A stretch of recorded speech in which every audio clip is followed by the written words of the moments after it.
Hello, my mixture mind people, and welcome to another day of my life. And happy Sunday to you all. আজকে Sunday, but it's not fun day for everyone. কারণ যারা working person, যারা সারা সপ্তাহ ধরে কাজ করে বাইরে বাইরে, তাদের জন্য সানডেটা মনে হয় আরও হেক্টিক যায়। কারণ সানডেতে তাদের আরও দায়িত্ব বেড়ে যায়, ঘর বাড়ি গুছানো গাছানো, বাজার ঘাট করা।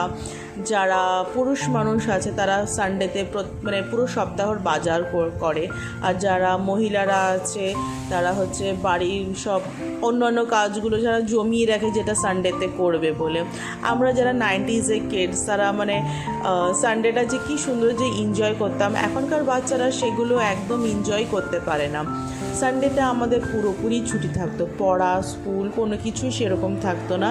কিন্তু এখনকার সানডেতে দেখি ম্যাক্সিমাম বাচ্চাদের যত অ্যাক্টিভিটি সানডেতে, কম্পিউটার ক্লাস বলো, এক্সট্রা ক্লাসেস টিউশনস বলো, তারপরে যোগা ক্লাস, আর যাই পড়া হোক না কেন সানডেতে ড্রয়িং ক্লাস সানডেতেই ম্যাক্সিমাম বাচ্চাদের পড়ে। আর এখনকার বাচ্চারাও কি সুন্দর কোনো কিছু না করেই তারা ক্লাসেসে চলেও যায়, করেও ফেলে। আমাদের মতন সানডে হয়তো তারা কোনো দিন এনজয় করেনি। আমি যে 90s-এর কিডস, আমি বলছি যে আমার সানডেটা কীরকম আমি কাটাতাম। মুম্বাইতে কোপারখেরনেতে একটা 1 BHK, আমরা 3 জন, আমি মা আর বাবা, তখন বোন হয়নি। সানডেটাও হতো সকালবেলা মা আমাকে পাঠিয়ে দিত পাশের দোকানে ব্রেকফাস্ট আনতে, যেটা ছিল বড়াপাও। এটা ম্যান্ডেটরি ছিল সানডেতে। বড়াপাও খেতে খেতে এদিকে দেখতাম মা রসুন ছুলছে, পেঁয়াজ কুটছে, আর এদিকে টিভিতে চলতো মহাভারত, তারপরে রামায়ণা, এগুলোই আমরা দেখতাম। আর সানডে স্পেশাল লাঞ্চ তো চিকেন বা মাটন কিছু হতো। সারা সপ্তাহ আমরা মাংস খেতাম না, সানডেতেই আমরা ওয়েট করে থাকতাম যে চিকেন ইয়া মাটন। আমাদের বেশিরভাগই মাটন হতো, বাবা যেটা স্পেশালি বাবার হাতে হতো। আর বাবা এখনও এত সুন্দর স্পেশালিভাবে মাটন রান্না করে, যেখানে অল্প তেল দিয়ে কোনো রকমভাবে প্রেশার কুকারে কুক না করে, জল না দিয়ে এত সুন্দর সফটলিভাবে মাটন কুক করতো না, এখনও মুখে জল চলে আসে। ওই সানডেসগুলোর একদম আলাদা থাকতো। তারপরে আমরা চলে যেতাম স্কুটারে করে, আমরা 3 জন ওখানকার যে বড় মার্কেট থাকতো সারা সপ্তাহ বাজার করার জন্য। ওখানে গিয়ে ঘুরে ঘুরে একটা হোটেল যখন দেখতাম, ওখানে একটা পাওভাজি, খুব স্পেশাল পাওভাজি পাওয়া যেত। আর আমি ওখানে গিয়ে বলতাম, পাপা আমার একটু জল খেতে হবে। জল খাওয়ার নাম করে আমি খেতাম পাওভাজি, মা খেত ডোসা, আর বাবাও একটা ডোসা নিত আর একটা লস্যি। এইটা আমাদের ম্যান্ডেটরি ছিল। সানডেটা আমাদের এইভাবেই কাটতো। কী করে দিনগুলো চেঞ্জ হয়ে যায়, এখন অনেক দায়িত্ব বেড়ে গেছে। এখন আজকে যেরকম সানডেতে আজকে মাছের ঝোল করছি, মার জন্য ভোলা মাছ নিয়ে এসেছিলাম বাজার থেকে। একটু সময়ের জন্য মা আজকে চাকদায় আসছে, বাড়িতে আসতে পারছে না, তো আমি ভাবলাম যে মার জন্য একটু স্পেশালি এই ভোলা মাছ করে রান্না করে নিয়ে যাই। মা এরকম পোয়া ভোলা খুব ভালোবাসে খেতে, আমি খুব একটা ভালো খাই না, আমি এই জন্য আনিও না, যেহেতু মার জন্য করে পাঠাবো দেখেই এনেছিলাম। এরকম সর্ষে বাটা দিয়ে পেঁয়াজ দিয়ে, আর এই রান্নাটা আমি প্রথমেই করছি। আর একটা রান্না যেটা আমি একদম প্রথম ফার্স্ট আমি করছি, সেটা হচ্ছে রসুন দিয়ে ডাল। আমার মা এই ডালটা দুর্দান্ত করে, আমার মার হাতের ডালগুলো অসাধারণ খেতে হয়।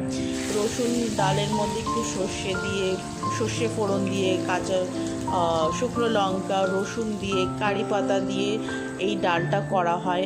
এটা অ্যাকচুয়ালি মহারাষ্ট্রিয়ান ডাল, মহারাষ্ট্রে এটা খুব ভালো প্রচলিত এই ডালটা।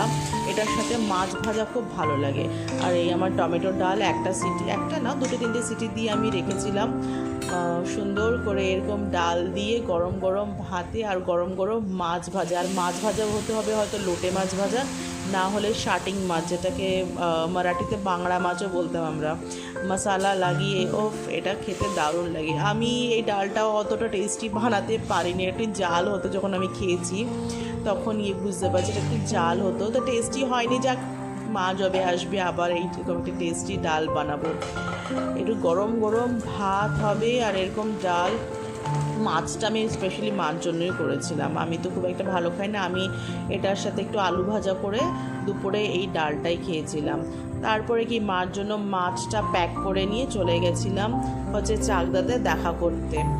আর দাঁড়িয়েও ছিলাম একটা অদ্ভুত জায়গাতে, সেটা হচ্ছে অপোজিট, চপের দোকানের অপোজিটে দাঁড়িয়েছে। আর এই চপের দোকান হচ্ছে আমাদের এখানে আপ প্ল্যাটফর্মে উঠতে, চাকদা থেকে আপ প্ল্যাটফর্মে উঠতেই চপের দোকানটা। খুব স্পেশাল চপ পাওয়া যায়, যেরকম মোচার চপ আর আমের চপ, এটা অনেক ইয়ে করে পাওয়া যায়, আর অনেক বহু বছরে। তারপরে মার সাথে দেখা হলো।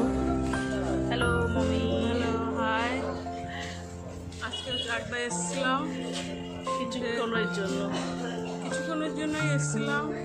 যে এর আগের দিন কেন এসেছি, আজ কেন এসেছি, ছোটো মেয়ের ভাসুর মানে মারা গেছিলো, ওই দিন এসেছিলাম ফল দিতে। আজকে মৎস্যমুখী ছিল, নিয়ম কাজ করে আজকে আবার এখনই ফিরে যাচ্ছি। ওখানেও ওরাও ব্যস্ত, তো থাকলে চলবে না। ও আমার বড় মেয়ের শরীরটা খারাপ, একদিন বাড়ি যাওয়ার দরকার ছিল, থাকা দরকার ছিল, কিন্তু থাকতে পারলাম না। সঙ্গে নিয়ে যাচ্ছি আম।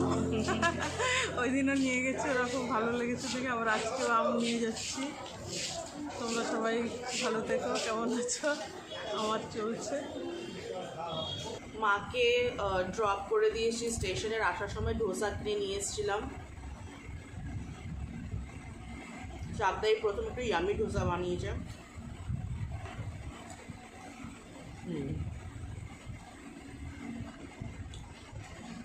মানে কদিন আগে যখন মা এসেছিলো তখন তো দেখা হয়নি, কারণ কি আমি বিজি ছিলাম, আমার কোনো পড়ানো ছিল, তাই আমি যেতে পারিনি। তো আজকের দিন আমার যেহেতু ছুটি ছিল, আমি গিয়ে মার সাথে দেখা করে আসতে পেরেছি। আর মা আজকে আমার জন্য একটু আম কিনে দিয়ে গেছে।